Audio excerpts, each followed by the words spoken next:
दोस्तों, हमारे बड़े बुजुर्ग अक्सर ये कहते हैं कि वक्त बे वक्त हमें बाहर नहीं जाना चाहिए। वक्त बे वक्त से उनका मतलब रात के समय या फिर 12 से 3 के बीच का जो दोपहर का समय होता है, उस समय इन टाइम्स पे ज़्यादातर लोग बाहर नहीं होते और ये टाइम माना जाता है नेगेटिव एंटिटीज़ का।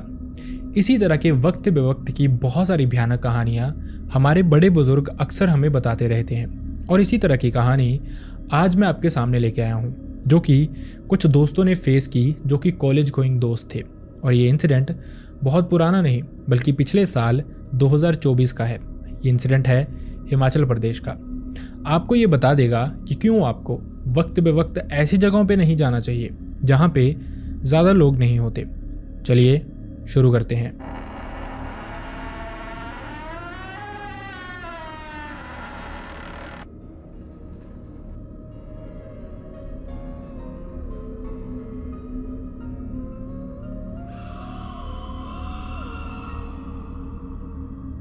हाय and welcome back everyone. First of all thank you so much हमारी वीडियोस को इतना प्यार देने के लिए। आपका प्यार इसी तरह से मिलता रहेगा तो वीडियोस भी इसी तरह से आती रहेंगी। बस अपने प्यार में कमी मत बनाना और साथ ही वीडियो अगर पसंद आए तो हाइप ज़रूर करना। और अगर कुछ सजेशंस हो आपके तो आप कमेंट बॉक्स में शेयर कर सकते हैं। साथ ही अगर आपके पास इस तरह का कोई इंसिडेंट है जो आप चाहते हैं हम यहाँ पे नरेट करें तो आप हमारी मेल आईडी या फिर इंस्टाग्राम दोनों पे हमसे शेयर कर सकते हैं। दोनों का लिंक आपको हमारे डिस्क्रिप्शन बॉक्स में मिल जाएगा। अब बढ़ते हैं इंसिडेंट की तरफ। आज का इंसिडेंट हमारे साथ शेयर किया अमन नाम के एक इंसान ने। अमन की उम्र 19 साल है। ये इंसिडेंट उनके साथ पिछले साल हुआ था, सितंबर के ही मंथ में। अमन ने बताया वैसे वो ऊना के रहने वाले हैं जो कि हिमाचल प्रदेश में ही है, लेकिन एट प्रेजेंट वो हमीरपुर के ही एक कॉलेज में पढ़ रहे हैं। कॉलेज का नाम और क्या वो कर रहे हैं उस कॉलेज से ये बताने से अमन ने हमें मना किया। खैर, ये बात काफ़ी हद तक जायज़ भी है। अमन ने बताया कि जैसे उन्होंने इस कॉलेज में एडमिशन ली थी तो उन्होंने अपने रहने के लिए एक पीजी ले लिया था। वहीं पे कुछ और भी लड़के थे जो कि उनके दोस्त बने। ये बात है पिछले साल सितंबर की, जब अमन फर्स्ट सेमेस्टर में थे। क्योंकि उनके पीजी में और भी ज़्यादा लड़के रहते थे तो वो काफ़ी हद तक उनके काफ़ी अच्छे दोस्त बन गए थे। और साथ ही उनको एक बहुत अजीब सी आदत थी जिसको अच्छा भी माना जा सकता है इस उम्र में, लेकिन शायद कुछ बुरा भी हो सकता है। अमन ने बताया कि उनको आदत है रात के समय बाहर घूमने जाने की। मतलब ये 5 दोस्त थे, बेसिकली उनके और भी दोस्त थे, लेकिन ये 5 दोस्त एक साथ रहते थे। ज़्यादातर इंसिडेंट्स इन्हीं के साथ ये हुए। अमन ने बताया कि इन 5 दोस्तों के पास 2 बाइक्स थी जिस पे अक्सर वो रात को डिनर के बाद बाहर घूमने चले जाया करते थे आसपास के एरिया को एक्सप्लोर करने के लिए। क्योंकि वो यहाँ के रहने वाले नहीं थे सारे, तो वो अलग अलग जगहें देखते रहते थे और वक्त उनको रात का ही अच्छा लगता था। कभी कभार आसपास के मंदिर एक्सप्लोर कर लिए, कभी कभार आसपास के कोई जंगल एक्सप्लोर कर लिया। इसी तरह से वो आउटिंग पे जाते रहते थे। अमन ने बताया उनके अलावा जो उनके दोस्त हैं उनके नाम हैं अखिल, प्रिंस, नकुल और अंकित। अखिल, प्रिंस और नकुल की जो उम्र है वो अमन की जैसी ही है, मतलब उसी एज के अराउंड है। लेकिन अंकित इन सब में से बड़े थे जिनको सब भैया कह के बुलाते थे। इन्होंने प्लान किया कि रात के समय ये बाइक पे जाएंगे और ये सितंबर का मंथ था जब रात को 10 बजे के अराउंड ये फ्री होते हैं डिनर करके और ये हमीरपुर से अम्ब रोड की तरफ निकल जाते हैं। 5 लोग थे, 2 बाइक्स थी, तो एक बाइक पे 3 लोग हो जाते हैं और दूसरी बाइक पे 2 लोग हो जाते हैं। इनमें से अंकित और नकुल अमन के साथ ही हो जाते हैं और अखिल और प्रिंस दूसरी बाइक पे जा रहे थे। खैर, अभी उन्हें जाते जाते थोड़ा ही समय हुआ था कि अचानक से प्रिंस के पीछे जो अखिल बैठा हुआ था उसको रास्ते में एक खरगोश दिखाई दिया। अब अखिल का मानना था कि रात के समय रोड पे खरगोश दिखना शुभ संकेत नहीं होते, तो उनको वापस चले जाना चाहिए। लेकिन बाकी कोई दोस्त उसकी बात मानता नहीं है, वो इस चीज़ को मजाक में उड़ा देते हैं। तो असल में रात को खरगोश दिखने को मनहूस इसलिए मानते हैं क्योंकि कुछ लोगों का मानना ये है कि ये खरगोश आपको अपना पीछा करवाता है, जिसके बाद आप अगर उसके पीछे जाते हैं तो वो आपको डेड एंड पे ले जाता है जहाँ पे आपकी मौत हो सकती है। दूसरा ये भी माना जाता है कि खरगोश बताता है कि इस एरिया में कुछ नेगेटिव एंटिटीज़ हैं और आपको इस एरिया से दूर हो जाना चाहिए। लेकिन किसी भी दोस्त ने अखिल की इस बात पे यकीन नहीं किया, जिसके बाद वो वैसे ही चलते रहते हैं। लेकिन अभी रास्ते में वो थोड़ा आगे बढ़े ही थे कि अंकित, जो कि अमन की बाइक पे ही बैठे हुए थे, अचानक से उनको एक शैडो सी दिखाई देती है रोड के साइड में। ये जो शैडो थी ये नॉर्मल किसी इंसान की नहीं थी, बल्कि एक बहुत लंबा चौड़ा इंसान लग रहा था। इंसान या फिर शैतान, कुछ इस तरह की चीज़ थी और देखने में बहुत भयानक सी इसकी अपीयरेंस थी। ये देख के अंकित डर जाते हैं, सब दोस्तों को बताना शुरू करते हैं। लेकिन जब सब पीछे मुड़ के देखते हैं तो पीछे कुछ भी नहीं था। उन्होंने इग्नोर किया, ये सोच के कि शायद अंकित को वहम हुआ होगा। इसके बाद वो फिर से आगे की तरफ चलते रहते हैं। अब इसी रास्ते से आगे जाके वो एक मंदिर के पास पहुंचते हैं। मंदिर के पास एक पीपल का पेड़ था और उस मंदिर में वो माथा टेकते हैं, जिसके बाद वो प्लान करते हैं वापस जाने का। लेकिन वो जानते थे एक रास्ता और भी है इस मंदिर से वापस जाने का, उनके पीजी की तरफ, और वो वही रास्ता चूज करते हैं। जैसा मैंने आपको बताया, ये उम्र ऐसी होती है, तरह तरह के रोड एक्सप्लोर किए जाते हैं। खाने के लिए चाहे पैसा हो ना हो, लेकिन घूमने फिरने पे खूब पैसे उड़ाए जाते हैं। ऐसा ही कुछ इन दोस्तों का भी सीन था। खैर, इसके बाद ये सारे के सारे दोस्त दूसरे रास्ते से निकल जाते हैं। थोड़ा दूर जाने के बाद अचानक से प्रिंस को भी वैसी ही शैडो दिखाई देती है। जिस तरह की शैडो की अपीयरेंस की बात अंकित ने की थी, वैसी ही शैडो प्रिंस को भी दिखाई देती है और हूबहू सब कुछ उसी तरह का था। प्रिंस भी डर जाता है, सब दोस्तों को बताता है, लेकिन बाइक रोकते रोकते वो 200 से 300 मीटर आगे पहुंच गए थे। जिसके बाद वो सब रुक जाते हैं और बाइक वापस घुमा के उसी जगह पे जाने का फैसला करते हैं। जवानी भी थी सब में, गर्म खून भी था और ऊपर से वो 5 दोस्त थे। डर दूर ही था शायद उनसे, जिसके चलते ये पांचों अपनी बाइक्स घुमाते हैं। उसी जगह पे पहुंचते हैं जहां पे प्रिंस ने ये शैडो देखी थी, लेकिन वहां पे कुछ भी नहीं था। खैर, इसके बाद वो वापस से उसी रोड से अपने पीजी की तरफ निकल जाते हैं। अब जो एटमॉस्फेयर था इन सब दोस्तों का, वो बहुत नेगेटिव सा हो रखा था। सब जानते थे शायद उनके साथ कुछ भयानक हुआ नहीं है, लेकिन कुछ तो था जो उनका मूड नॉर्मल नहीं कर पा रहा था। शायद सच में उनके सराउंडिंग कुछ नेगेटिव था। इसके चलते इन सब दोस्तों ने प्लान किया कि कुछ फन करते हैं, कुछ इंजॉय करते हैं, कुछ ऐसी चीज़ करते हैं जिससे कि मूड थोड़ा लाइट अप हो जाए। जिसके चलते आधे रोड पे पहुंचते हैं तो वहाँ पे भी एक पीपल का पेड़ लगा हुआ था और वहाँ पे बहुत सारी होर्डिंग्स, कटआउट्स लगे हुए थे नरेंद्र मोदी जी के, जो कि हमारे पीएम हैं। तो इन सबको एक शरारत सूझती है। ये अपनी बाइक्स वहाँ पे लगाते हैं, चप्पल डाल के ही इस पेड़ पे चढ़ जाते हैं। इस कटआउट को निकालते हैं ये सोच के कि अपने पीजी के बाहर रखेंगे। मतलब इस उम्र में इस तरह की हरकतें करना इज क्वाइट नॉर्मल। इन सब के साथ भी ऐसा होता है। कुछ दोस्त ऊपर चढ़ते हैं, ये जो वायर्स जिससे ये लटकाया हुआ था होर्डिंग, उसको निकालते हैं और इस कटआउट को अपने साथ ले जाते हैं। लेकिन इनमें से कुछ दोस्तों ने बताया कि अचानक से कुछ चीज़ें इनके साथ अजीब हुई। मतलब कि जो अखिल की बाइक थी उसका क्लच एकदम झटके से टूट जाता है। बाइक अभी नहीं थी, उसमें इस तरह की प्रॉब्लम आना बनता नहीं था। अखिल और जो उसका दोस्त था प्रिंस, उन दोनों को बाइक चलानी बहुत अच्छे से आती थी, तो ऐसी भी कोई प्रॉब्लम नहीं थी कि उनको कोई प्रॉब्लम हुई होगी जिस वजह से उन्होंने क्लच वायर तोड़ दी। अचानक से ये इंसिडेंट हो गया था। खैर, इसके बाद ये सब दोस्त जैसे तैसे इस बाइक को स्टार्ट करते हैं, सेम गियर पे ही पीजी की तरफ लेके जाते हैं। लेकिन अमन ने बताया कि उनके दोस्त जो उनके साथ बैठे थे, उन्होंने ही ये कटआउट भी पकड़ा हुआ था। उनको ऐसा लग रहा था इस कटआउट के साथ साथ हवा में कुछ अजीब सी चीज़ उड़ रही है। वो खुद को बताने की कोशिश कर रहे थे, समझाने की कोशिश कर रहे थे कि इस तरह का कुछ भी नहीं हो सकता, ये सिर्फ उनका वहम है। लेकिन अंदर ही अंदर वो जानते थे कि कुछ तो ज़रूर था, जो कि रियलिटी में इस कटआउट के सराउंडिंग था, एक हवा के रूप में शायद उड़ रहा था। शायद उनको आगे भी प्रॉब्लम्स हो सकती हैं। खैर, जैसे तैसे वो अपने पीजी के बाहर पहुंचते हैं, वहाँ पे अपनी बाइक्स लगाते हैं, इस होर्डिंग को भी वहीं पे रखते हैं बाहर। उसके बाद ये अपने अपने कमरे में चले जाते हैं। ये सब दोस्त कुछ अच्छा फील नहीं कर रहे थे। ऐसा होता है ना कभी कभार, जो एटमॉस्फेयर होता है हमारे सराउंडिंग का, वही हमारे अंदर भी हो जाता है, उसी तरह की वाइब्स हमारी भी बन जाती हैं। कुछ ऐसा ही हुआ था इन दोस्तों के साथ भी। जिसके बाद ये सारे के सारे दोस्त एक साथ एक कमरे में बैठते हैं, थोड़ी देर बातें करते हैं। जब इनको लगता है कि मूड थोड़ा अच्छा हुआ है, नींद सबको आने लगी है, तो उसके बाद सब सो जाते हैं। खैर, अगला दिन आता है, जैसे तैसे दिन बीतता है। उसके बाद शाम हो जाती है। रात होते होते फिर से वही प्लान बनने शुरू हो जाते हैं कि रात को कहीं आउटिंग पे जाना है, रात को कहीं बाहर जाना है। पिछली ही रात इतना कुछ इनके साथ हुआ था, लेकिन फिर भी जो ये बाहर जाने की उनकी इच्छा थी वो ख़त्म नहीं हुई थी। उनको लग रहा था शायद ये सब कुछ उनका वहम था। उनको लग रहा था कोई ऐसी चीज़ नहीं होती, लेकिन शायद कुछ तो ज़रूर था। अब दूसरी रात भी इसी तरह से प्लान किया जाता है। रात को जो अमन की बाइक थी उसमें वो 200 रुपये का पेट्रोल डलवाते हैं। ये जो डिस्टेंस था बेसिकली उन्होंने ट्रैवल करना था, वो 13 से 15 किलोमीटर था। बाइक भी पैशन प्लस थी। आप खुद ही इमेजिन कर सकते हैं कि उसका माइलेज कितना होता है। तो वो 200 रुपये का पेट्रोल उसमें बहुत ज़्यादा होने वाला था।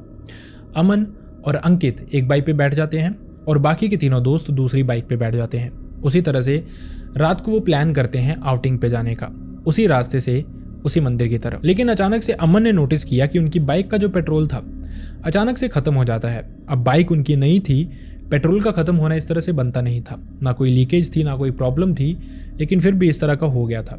खैर रास्ते में ही सब दोस्त थे, जिसके चलते वो दूसरी बाइक का थोड़ा पेट्रोल निकलवाते हैं, इतना ज़्यादा पेट्रोल कि वो अपने पीजी तक जा सके और मोस्ट प्रोबेबली वहाँ से वापस भी आ सके। लेकिन उसके बाद फिर से उनके तीनों दोस्त निकल जाते हैं पीजी की तरफ। लगभग पीजी से 1 किलोमीटर पीछे उनकी बाइक फिर से बंद हो जाती है। फिर से अमन और अंकित देखते हैं तो उनकी बाइक में जो पेट्रोल था वो फिर से ख़त्म हो चुका था। अमन समझ नहीं पा रहे थे कुछ, जिसके बाद उन्होंने अपने तीनों दोस्तों को बारी बारी से कॉल करने की कोशिश की। पहले एक दोस्त को, फिर दूसरे दोस्त को, फिर तीसरे दोस्त को, लेकिन एक ने भी कॉल नहीं उठाई। उनको बहुत अजीब लग रहा था, उनको बहुत गुस्सा आ रहा था अपने दोस्तों पे। जिसके बाद उन्होंने बाइक वहीं पे सेफ्टी से पार्क की और वो दोनों चले जाते हैं अपनी पीजी की तरफ ही पैदल ही। शॉकिंग बात ये थी कि अमन और अंकित जैसे ही अपने पीजी के बाहर पहुंचे, उन्होंने देखा कि तीनों दोस्त नकुल, अखिल और प्रिंस वहीं पे खड़े थे बाहर, बहुत बुरी तरह से डरे हुए थे। अब उनको समझ नहीं आ रहा था आखिरकार ये डरे क्यों हुए हैं। पहले तो जाते ही वो उनको डांटना शुरू करते हैं कि उन्होंने उनकी कॉल नहीं उठाई, लेकिन ये तीनों दोस्त अपना फ़ोन चेक करवाते हैं। एक भी कॉल नहीं थी जो कि अंकित और अमन की उनको आई हो। उल्टा उन्होंने बहुत सारी कॉल्स की थी अंकित और अमन को, लेकिन उनको कॉल्स नहीं गई थी। ये जो सिनेरियो था ये बहुत वेयर्ड था। वो समझ नहीं पा रहे थे, अभी इमेजिन ही कर रहे थे कि आखिरकार हुआ क्या होगा। कि इसी बीच नकुल, अखिल और प्रिंस ने उनको एक और बात बताई। उन्होंने बताया कि जैसे ही वो तीनों वहाँ पे अपनी बाइक पार्क करते हैं, मतलब पीजी के बाहर, अचानक से उन्होंने देखा कि पीछे से अमन और अंकित की बाइक आ रही है, जो कि उनको क्रॉस कर गई। मतलब उन्होंने पीजी पे ब्रेक नहीं लगाई, बल्कि सीधा ही आगे वाली साइड निकल गए। अब उनको थोड़ा सा शॉकिंग लग रहा था कि आखिरकार ऐसा हुआ क्यों। यही कपड़े पहने हुए थे, वही बाइक थी, और उन्होंने अपने इन तीनों दोस्तों की तरफ देखा भी नहीं। इन तीनों दोस्तों को चीज़ें थोड़ी अजीब लगती हैं, जिसके चलते वो आगे की तरफ जाते हैं देखने की आखिरकार वो गए कहाँ हैं। लेकिन आगे अंधेरे में सब गायब था, कोई नहीं दिखाई दे रहा था, कुछ नहीं दिखाई दे रहा था। इतने में अखिल का दिमाग थोड़ा सा चलता है। उसको लगता है, उसको समझ आ जाता है कि शायद ये उनके साथ कोई छलावा हुआ है, शायद कोई चीज़ थी जो कि उनको भ्रम में डाल रही है। इसी के चलते उसने अपने दोनों दोस्तों को समझाया और वो वापस अपने पीजी पहुंचे। थोड़ी ही देर में वो डरे हुए थे कि अचानक से अमन और अंकित दूसरी तरफ से आते हैं, जो कि पैदल आ रहे थे। अब ये बात सुन के सब बहुत शॉक्ड थे, सब बहुत डर गए थे। लेकिन इससे भी शॉकिंग बात अमन ने बताई कि 2 मोड़ आगे, जिस तरफ अमन और अंकित की बाइक गई थी, उसी रोड की तरफ 2 मोड़ आगे एक शमशान घाट था। और शायद अगर वहाँ पे बाइक्स पहुँचती या फिर वो तीनों दोस्त उनका पीछा करते हुए वहाँ चले जाते, तो शायद उनके साथ कुछ बहुत भयानक हो जाता। उनकी शायद किस्मत अच्छी थी, या फिर जिस तरह से वो मंदिर जा रहे थे रात को, उन्हीं चीज़ों ने उनको बचा लिया था शायद। खैर जैसे तैसे वो अपने पीजी में जाते हैं, सोते हैं। ये रात निकलती है, अगला दिन निकलता है। जैसे ही रात होने लगती है, फिर से जो अमन, अंकित और उनके दोस्तों को जो आदत थी, वो आदत फिर से निकलने लगती है। आउटिंग की आदत, उसी मंदिर वाली साइड जाने की आदत। अगले दिन भी उन्होंने बाइक टेस्ट की, फ्यूल के लिए सब कुछ ठीक, जिसके चलते अमन और अंकित वैसे ही रेडी हो जाते हैं अमन की बाइक पे चलने के लिए। और दूसरी तरफ अखिल रेडी था। नकुल और प्रिंस बिल्कुल भी नहीं जाना चाहते थे, जिसके चलते अखिल के साथ एक और उनका दोस्त चलता है, जिसका नाम था युधिष्ठिर। खैर ये चारों दोस्त 2 बाइक्स पे निकल जाते हैं। इस रात वो प्लान करते हैं एक डिफरेंट रोड पे जाने का। ये भी एक लिंक रोड ही था बेसिकली। जैसे ही वो निकलते हैं, आगे मेन रोड के साथ ही जंगल मिलता था। जैसे ही वो मेन रोड से जंगल के अंदर घुसे ही अचानक से उनकी बाइक की लाइट्स बंद हो जाती हैं। शायद ये किसी तरह का साइन था, शायद भगवान उनको बचाना चाह रहे थे। खैर लाइट बाइक की ओर नहीं थी, आगे घना जंगल था और पूरी तरह से अंधेरा था। इसी के चलते वो प्लान करते हैं आगे नहीं जाने का, बल्कि वापस उसी रोड की तरफ निकलने का, क्योंकि पीछे वाला रोड फिर भी थोड़ी विजिबिलिटी थी उसमें। जैसे वो बाइक घुमाते हैं, मेन रोड की तरफ जाते हैं, बाइक की लाइट अपने आप ही ठीक हो जाती है। ये चीज़ें बता रही थी कि शायद भगवान नहीं चाहते थे वो उस रोड की तरफ जाएं, शायद उनके साथ कुछ बहुत भयानक हो सकता था। अब इसके बाद वो मंदिर वाली साइड जाते हैं। अब मंदिर में बाहर से ताला लगा होता था, इसी के चलते वो बाहर से ही माथा टेकते हैं। और उसके बाद वो प्लान करते हैं पीजी की तरफ नहीं जाने का, बल्कि मंदिर से ही थोड़ा सा साइड में जाके एक लिंक रोड जाता था ऊपर जंगल की तरफ ही। उन्होंने प्लान किया इस रोड को एक्सप्लोर करने का। अमन ने बताया वो और अंकित उसी रोड की तरफ जा रहे थे। अचानक से चढ़ते चढ़ते इस रोड के साइड में बहुत सारे होर्डिंग्स लगे होते हैं, और उसी के पीछे अचानक से अमन को ही बाइक चलाते चलाते एक अजीब सी शैडो दिखाई दी, जिसकी आंखें चमक रही थी, लाल कलर की थी, और ये बिल्कुल क्लियर अमन को दिखाई दे रही थी। अमन ने बताया कि ऐसा लग रहा था कि वो जो चीज़ थी वो शायद उन्हीं का इंतजार कर रही थी। अमन बहुत बुरी तरह से डर गए थे, और अचानक से बाइक की लाइट वहाँ पे फिर से बंद हो जाती है। वो समझ गई थी कि कुछ तो पैरानॉर्मल ज़रूर है, कुछ तो अजीब सा ज़रूर है उनके आगे, जिसके चलते उन्होंने फटाफट से बाइक घुमाई और बाइक घुमाते ही वो जितनी स्पीड से हो सकते थे वापस आए। और इसी बीच बाइक की लाइट भी अपने आप ही ऑन हो जाती है। चीज़ें कुछ भयानक सी लग रही थी, लेकिन इतने में ही अमन के साथ कुछ और भी चीज़ें होती हैं। अमन को ऐसा लगता है कि कुछ चीज़ है, कुछ आवाज़ है जो उसके कानों को फॉलो कर रही है। जैसे जैसे वो जा रहा है वैसे वैसे वो आवाज़ उसको रोक रही है। और ये आवाज़ सिर्फ यही कह रही थी अमन को उसके कानों में कि अभी कहाँ जा रहे हो, अभी रुक जाओ, मैं तुम्हारा ही इंतज़ार कर रहा था, अभी मेरा काम पूरा नहीं हुआ। और ये जो आवाज़ थी ये बहुत डराने वाली थी। अमन ने बताया उसके होश उड़ गए थे, वो समझ नहीं पा रहा था वो करे तो आखिर करे क्या। उसके हाथ पैर कांप रहे थे, बहुत मुश्किल से वो बाइक राइड कर रहा था, लेकिन ये भी जानता था वो कि अगर रुक जाएगा तो शायद चीज़ें और भी ज़्यादा भयानक हों। इसी बीच जो उनके दोस्त थे बाकी, युधिष्ठिर और अखिल, उनको भी ये आवाज़ें सुनाई दे रही थी, बहुत अजीब सी, बहुत वियर्ड सी, बहुत भयानक सी, जिसके चलते वो भी उनके पीछे पीछे पूरी स्पीड से चले हुए थे कि अचानक से बहुत बुरी तरह से अंकित डर जाते हैं जो उनके पीछे बैठे हुए थे, और वो एक अजीब सा झटका सा मारते हैं। यही झटका अमन भी फील करते हैं, जिसके चलते वो अंकित को पूछते हैं कि आखिरकार क्या हुआ। अंकित ने उनको कुछ बताया नहीं, उन्होंने बताया कि कुछ भी नहीं, पीजी की तरफ चलते हैं, वहां पे डिस्कस करते हैं। लेकिन कहीं ना कहीं अमन समझ गया था कि उनके साथ भी कुछ पैरानॉर्मल हुआ है। इसी बीच वो बहुत मुश्किल में इस जद्दोजहद में अपने पीजी वापस पहुंचते हैं। तब जाके उनकी सांस में सांस आती है। तब जाके अंकित उनको बताता है कि अमन और अंकित के पीछे जो थोड़ा सा स्पेस था, उसको ऐसा लग रहा था उस स्पेस में कोई बैठा हुआ है। ये जो एक टच था वो अंकित को क्लियरली उसकी गर्दन पे फील हो रहा था। एक अजीब सी सांस लेने की आवाज़, सांस लेने की जो हवा होती है वो अंकित अपनी गर्दन पे फील कर पा रहा था। इसके अलावा अमन ने भी फील किया कि जैसे बाइक पे पीछे अजीब सा वेट पड़ा हो एकदम से, जैसे कोई और भी अंकित के अलावा इस बाइक पे बैठ गया हो। वो समझ गए थे कि उनके साथ चीज़ें अजीब हो रही हैं, उनको ये सब कुछ गिव अप करना पड़ेगा। उसके बाद से उन्होंने प्लान कर लिया कि रात को वो बाहर नहीं जाएंगे कभी भी। इसके अलावा उनको ये भी लग रहा था, हिंदू धर्म में, हिंदू मान्यता के अनुसार पीपल के पेड़ को पूजा जाता है। उसी पेड़ पे वो चप्पल पहन के चढ़ गए थे और उन्होंने अपनी तरफ से एक फन किया था, एंजॉयमेंट किया था। शायद इन चीज़ों का मजाक उड़ाना इस तरह से वक्त बे वक्त कहीं भी अच्छा नहीं हो सकता।